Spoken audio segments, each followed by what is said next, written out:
I'm going to speak in English. Thank you very much for coming to this Buena Lia.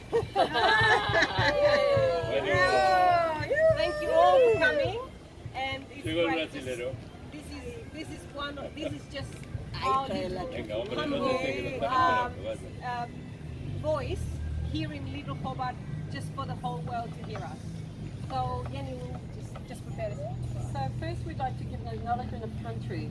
As a reflection of our recognition of the deep history and culture of this island, we wish to acknowledge the Moanina people, the traditional owners and custodians of the land upon which we're meeting. We acknowledge the contemporary Tasmanian Aboriginal community who've survived invasion, genocide and dispossession similar to the Mapuche people, and continue to maintain their identity, culture and Indigenous rights. We also recognise the value of continuing Aboriginal knowledge and cultural practice, and of course we include the Mapuche people, which informs our understanding of history, culture, science and the environment, and in supporting the development of our communities.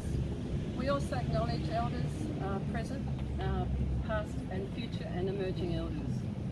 So I'm just going to read, thank you all for coming along today. This is an issue that's very close to our hearts for those of us who are from Chile or have lived in Chile or have connections in other ways. So I'm going to read a small article just about the history of why we are here today. So the recent death of 24-year-old Mapuche activist Camilo Catrillanca, who was gunned down in a police raid, has sparked widespread condemnation and protests throughout Chile and throughout the world, and that's why we're here today, to protest his death. On November the 14th, a newly created special anti-terrorist unit of the Chilean police, known as Comando Jungla, entered the Mapuche traditional community of Temu Quiqui, sorry if I don't pronounce that correctly, near the town of Ercilla in the Araucanía region, about 370 miles south of Santiago. Claiming to be in pursuit of local car thieves, the operation involved hundreds of police and 2 helicopters. Returning home with a 15-year-old minor on his tractor, who was also wounded in the incident, Catrillanca, the grandson of a local Indigenous leader, was shot multiple times. Community members say that despite him having suffered serious wounds, Catrillanca was surrounded by police and taken to a local clinic rather than to a major hospital. The minor who accompanied Catrillanca has recently given a statement to the public ministry. He claims he was assaulted by the police afterwards.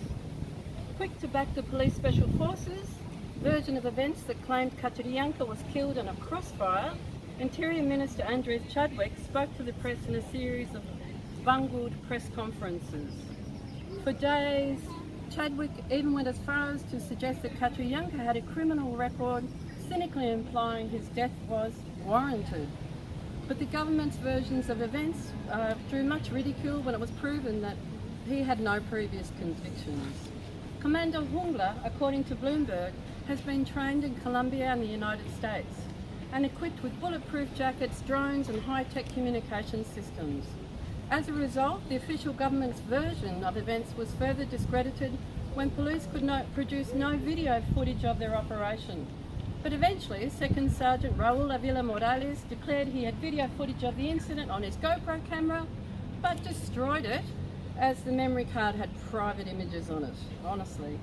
Catrillanca's death is only the latest in a series of actions by the Chilean state that had defended the forestry industry and other firms exploiting southern Chile's natural resources. The forest industry argue they have legally bought or rented large parts of land in this part of the country. But Indigenous communities, however, have complained for years about the negative environmental impacts of their logging activities. Among other effects, it results in soil erosion of Indigenous crops and contaminates livestock food supplies. Many Mapuche communities have decided to fight back. According to statistics, there have been about 43 attacks against logging companies that mainly involved arson in the last few years. Forestry firms hired their own security guards, but in recent years, Carabineros de Chile, the national police force, has stepped in to protect forestry companies. Sounds similar, doesn't it, to Tasmania? while being accused of persecuting Indigenous activists and falsifying evidence against them. Journalist Francisco Marin wrote, "The murder of Catrillanca joins a series of other similar incidents in which carabineros have killed unarmed Mapuche, as happened with Alex Lemon Saavedra in 2002, Matias Catrileo Quesada in 2008, and Jaime Mendoza Polillo in 2009. Although justice proved that the police versions to justify them were false, all those responsible condemned to low sentences. Excluding Catrillanca, according to the indigenous newspaper Huerquín in Chile, since 2001, the number of Mapuche activists murdered stands at 14. That's totally unacceptable. Earlier this year, the Red por la Defensa de la Infancia Walmapu, or the Network for the Defense of Childhood Walmapu, noted that more than 14 Mapuche children have been mistreated by police, including suffering gunshot wounds. Adding further complexity to the conflict, Carabineros de Chile appears all too keen to request state funds in dealing with Mapuche protests. This comes, as observes Christopher Martinez from Temuco Catholic University, as the police force is currently going through its deepest crisis yet in the post-Pinochet period, as many top-ranking Carabineros officials, including a former general, are under investigation for a $40 million fraud. To make matters worse, the Chilean state in the past 2 decades has commenced to use the anti-terrorist law against the Mapuche. This was established under the military dictatorship of Pinochet in 1984. The law facilitated the crushing of political dissidents. Both Amnesty International and the United Nations have condemned the use of the anti-terrorist law against the Mapuche. In some of the latest developments, the intendant of the Araucanía Region has resigned, while several police officers have done likewise or have been suspended. So the National Institute for Human Rights has also filed a criminal lawsuit against the Carabineros, claiming murder, attempted murder and obstruction of justice. And just to give you some statistics, according to the 2017 National Census, the Mapuche population numbers 1,745,000 approximately, so it's 9.9% of the Chilean population, while they have lost 95% of their native lands. So please learn as much as you can about the struggle of the Mapuche people and show solidarity in whatever way you can. If you take photos of today's rally, please tweet them with the hashtag Fuera Comando Jungla. And just to repeat what John has written on the flyer, today we condemn the murders of carried out by the Chilean government and call for the immediate dissolution of Comando Jungla, who are waging war against the Mapuche people. So thank you again for all coming today. Now we'll have some music.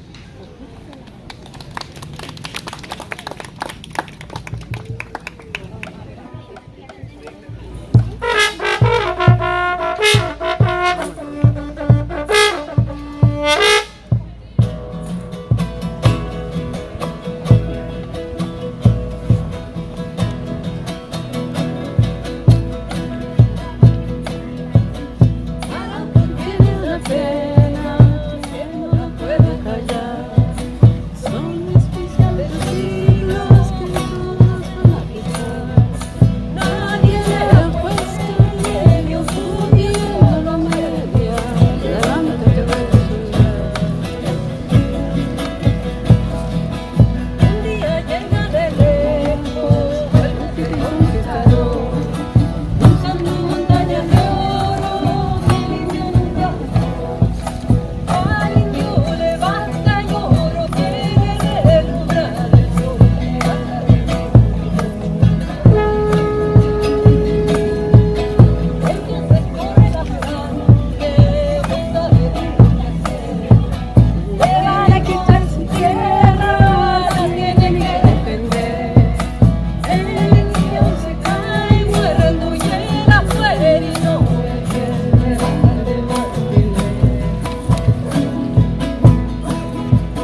Bueno.